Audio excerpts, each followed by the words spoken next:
last night, as you articulately mentioned at the beginning. So I'm wondering, what message is that sending to not only young women who are competing in these sports across the country, but also to the parents of these young girls? Yeah. I think the message that Americans should take away from last night is that they have a president in the Oval Office who is committed to doing what's right for them, especially women and girls across the country. And I think it's very ironic, thank you for bringing up the point about women, that Democrat women were wearing pink to support our fellow females, yet they couldn't stand again for a young woman who was almost killed and severely injured by a man on the volleyball court.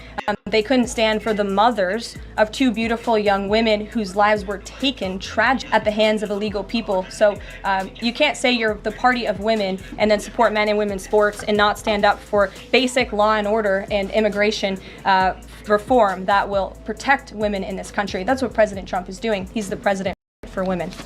Lindsay, good to see you. Thank you, Caroline. Good to see you. So, speaking of tariffs, China said yesterday that they're ready for any kind of war with the U.S.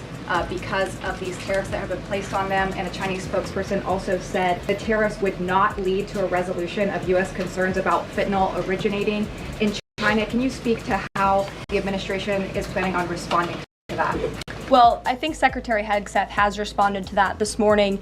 He said that America will always be prepared to defend itself, especially under the leadership of this president in the Oval Office. And that certainly remains true. Again, when it comes to tariffs, the president has been very in China, not just now with 20% and more with the reciprocal tariffs that will hit on April 2nd. But look at what he did in his first term. There were billions of dollars